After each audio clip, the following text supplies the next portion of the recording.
Oke teman-teman, di video sebelumnya juga kita membahas tentang microkernel dan monolithic kernel teman-teman.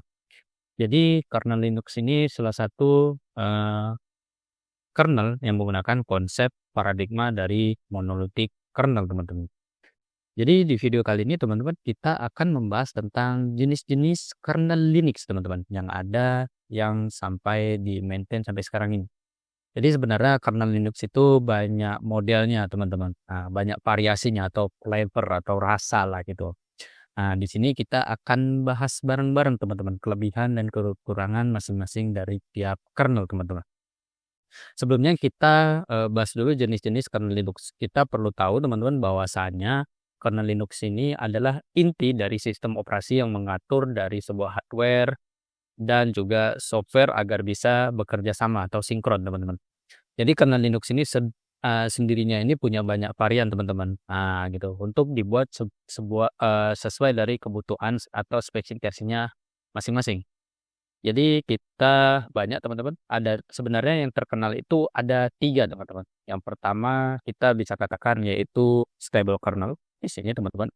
Nah di sini ada namanya stable kernel dan kemudian ada juga namanya antara lain Zen kernel teman-teman. Zen kernel dan juga satu lagi ada namanya hardened teman-teman. Nah, di sini hardened kernel. Ya, seperti ini. Jadi kita mulai dulu dari yang paling pertama aja, yaitu adalah stable kernel teman-teman. Jadi apa sih itu stable kernel teman-teman kan? Jadi stable kernel ini adalah sebuah versi model kernel yang paling sering digunakan teman-teman dan dianggap paling standar. Nah, paling standar. Versi ini dirilis oleh tim pengembang kernel utama di bawah arahan Pak Ci Linus Torvalds kita teman-teman. Dan komunitas-komunitas dari kernel.org teman-teman. Jadi karakteristik utama dari si stable kernel ini yang pertama teman-teman difokuskan untuk ke stabilitas teman-teman. Nah, fokus stabilitas di sini. Stabilitas ya. Jadi teman-teman karena difokuskan stabilitas berarti ini cocok untuk pengguna-pengguna umum atau pengguna-pengguna yang ingin pindah dari jendela ringkih ke Linux teman-teman. Nah, dan kemudian biasanya ini diuji secara mendalam sebelum si kernel ini dirilis teman-teman. Nah, kemudian selain itu teman-teman dia memiliki kompabilitas yang luas. Nah, jadi teman-teman si stable kernel ini juga bisa kita katakan dapat digunakan di berbagai jenis perangkat keras dan distribusi Linux seperti turunan dari Debian, seperti ada Ubuntu dan juga bisa dipakai di Fedora dan lain sebagainya gitu teman-teman yang digunakan stable kernel. Dan kemudian teman-teman dia ini memiliki konsep dari pembaruan rutin teman-teman. Nah, pembaruan rutin teman. Nah, seperti ini teman-teman. Jadi teman-teman, kernel stable ini dia mendapat pembaruan kecil untuk memperbaiki beberapa bug atau memperbaiki bug untuk menutup celah-celah keamanan teman-teman. Nah, jadi kapan sih harus kita menggunakan si stable kernel ini? Jika kita menggunakan Linux untuk penggunaan sehari-hari, stable kernel ini merupakan pilihan yang cocok teman-teman. Nah, untuk menggunakan ya istilahnya tidak mau ada ribet-ribet lah. Nah, stable kernel ini merupakan salah satu hal yang cocok untuk teman-teman pakai. Jika kita memerlukan sistem yang stabil untuk server dan workstation, stable kernel ini merupakan salah satu hal yang cocok juga. Nah, gitu teman-teman, digunakan. Nah, jadi itu sepintas tentang si stable kernel teman-teman.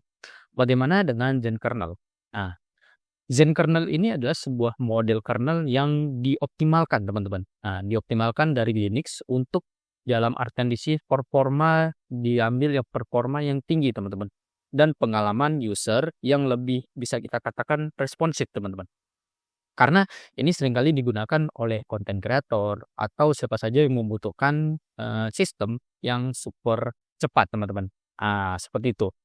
Karakteristik pertama dari si Zen kernel ini sudah kita tahu teman-teman dari penjelasan sebelumnya. Yang pertama optimisasi teman-teman. Optimisasi performa. Nah, jadi penggunaan si Zen kernel ini menggunakan pengaturan default dan patch tambahan untuk mengurangi latensi dan meningkatkan kecepatannya teman-teman. Nah, seperti itu. Dan kemudian ada juga namanya manajemen. manajemen proses responsif, teman-teman. Ah, dengan kernel Zen ini, teman-teman, proses yang membutuhkan istilahnya attention yang lebih seperti aplikasi yang interaktif biasanya mendapat prioritas yang lebih tinggi gitu, teman-teman. Sehingga ya bisa kita katakan optimisasi performanya lebih baik di Zen kernel, teman-teman. Dan bagaimana dengan patch-nya, teman-teman? Dengan patch-nya ini merupakan patch, tambahannya, teman-teman. Kita bisa katakan kernel si Zen ini sering terintegrasi patch yang meningkatkan performa lebih mengarah ke CPU modern, teman-teman, atau memperbaiki pengalaman-pengalaman yang berhubungan sama konten kreator, visual grafis, atau gamer yang ingin coba di Linux, teman-teman. Seperti itu contohnya, gitu. Jadi pertanyaannya kapan kita harus menggunakan si Zen kernel ini kan gitu. Jikalau kita seorang content creator atau kita yang kepingin lebih utamain performa, ya Zen kernel ini merupakan pilihan yang cocok untuk teman-teman pakai. Di Linux, teman-teman. Jika kita menjalankan aplikasi yang berat seperti rendering video atau simulasi-simulasi modeling gitu, teman-teman, seperti artificial intelligence dan lain sebagainya, mungkin si Zen kernel ini merupakan salah satu hal yang sangat cocok gitu untuk teman-teman pakai. Tapi di sini catatan dulu, teman-teman, Zen kernel ini bisa sedikit kurang stabil dibandingkan stable kernel karena fokus utamanya kan bukan pada kompabilitas tapi untuk performa, teman-teman.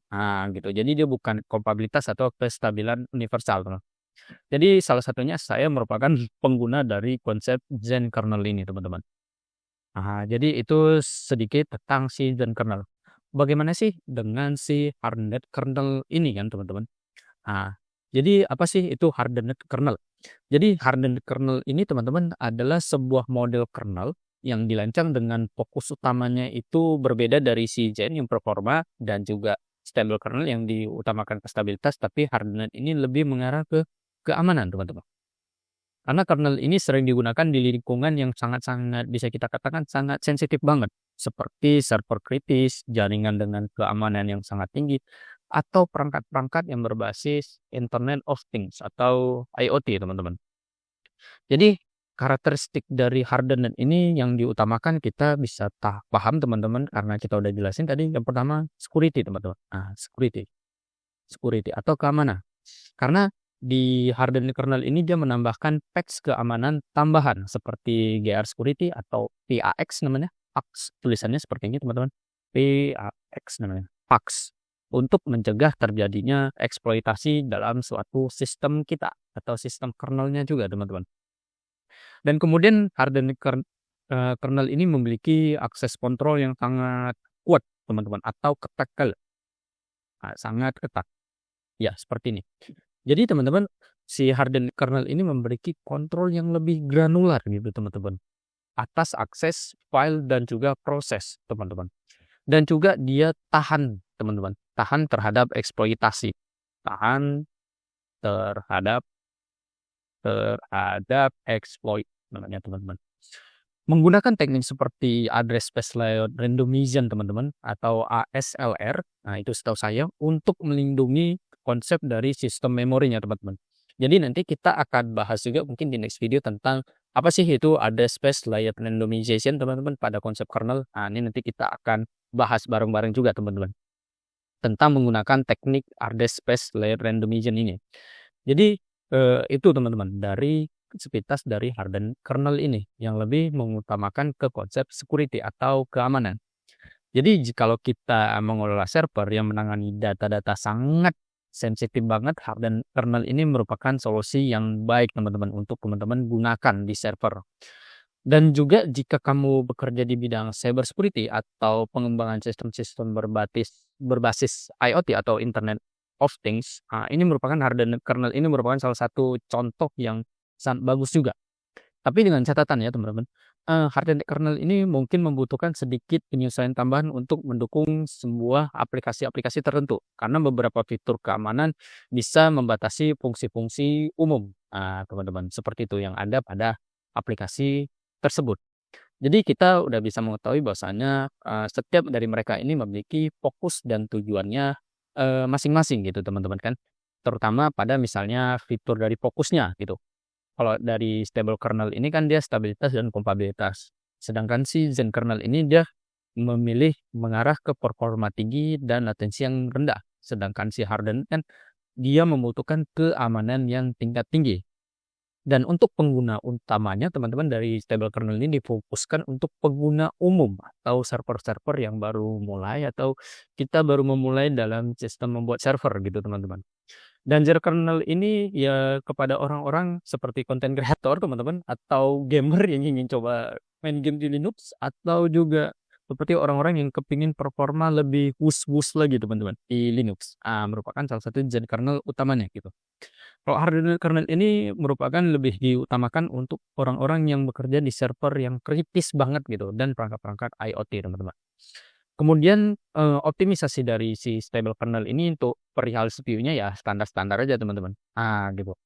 Kalau untuk Zen kernel ini ya memang dioptimisasi teman-teman untuk performa. Sedangkan si hardened kernel ini dioptimisasi juga tapi untuk lebih ke keamanan teman-teman.